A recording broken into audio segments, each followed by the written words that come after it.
Hi there, I'm David Ferris with E&E News and the Electric Road Trip. And I'm David Iconangelo, also of E&E News and the Electric Road Trip. So here we are. We are at the end of our road trip after 51 days of traveling all around the country, traveling 8,000 miles. We are at the final day of our trip. It's been a really interesting week. We've been tooling all around Los Angeles and Southern California. And David, what did you think about the whole Tesla experience? Yeah, it was. I think the thing that struck me most was charging, because I had never been in an electric vehicle or charged it. And Tesla, of course, has some of the fastest networks, right, with the superchargers. And there were a lot of times when we would stop and we would go to a mall, or we would get something to eat. We would work, we would hang out. But it was always a lot of time. It was always like we always spent a significant amount of time wherever it was we went. Right. Yeah. Right, yeah, so I wonder if, like, as electric vehicles proliferate, whether that'll change, and they'll become a sort of neat substitution for gas cars, or whether it'll cause people, require people to really rethink how they shape their day and how they get around. So we had the experience of driving in the fanciest, best electric car. We also had an experience of driving in the most basic of electric cars. So tell them about the driving experience you had. Yeah, so we went on a ride along with Blue LA, which is an electric car share program aimed mostly at low-income or disadvantaged communities in Los Angeles. And it was a really fun car to drive, actually, but in a different way than Tesla. And it's basically just the most primitive version of an electric car, it feels like. Yeah, I like observation you made, that it felt like kind of like the electric car equivalent of a U-Haul truck, just like really utilitarian, right? Right. It basically puts an electric car in the same category as an electric scooter you'd use in a city, or an electric bike share, where it's something that you swipe a card, you get in, you go shop for your groceries, you drop it off, and someone else gets in it, and it's stranger after stranger, day after day.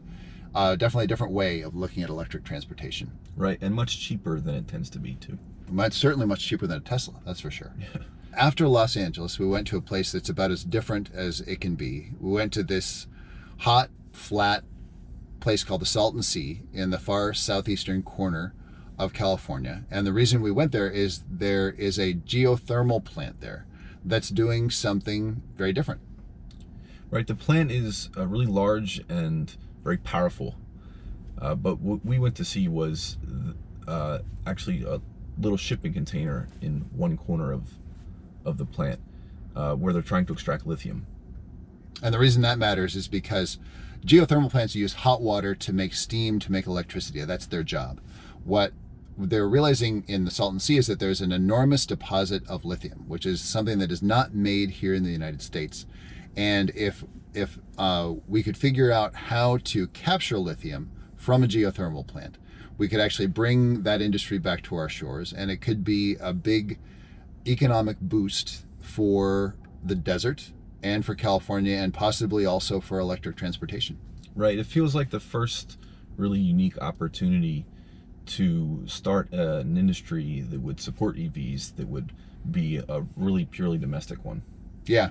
Like so much of this trip, we've been reporting on things that are net neutral or net negative for the industries involved. Like, for example, we visited automakers and auto suppliers and found that the fact that electric vehicles have less parts means that there's possibly less jobs. We visited with auto dealers and found the fact that since EVs require less maintenance, that also might mean less work for them.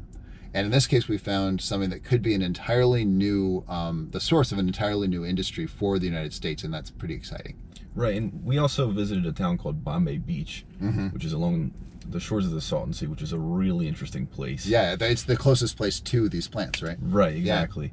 Yeah. And so it was a town that used to be a resort in the days when the Salton Sea was attracting still a lot of tourism. And since then, it's basically been kind of abandoned, and there are some of the people living there are squatters, and it's also attracted a lot of artists, and there's art all over the place. And I think it's become kind of a part of, I guess, the international art scene. And then we came back here to LA, and now here we are at the end.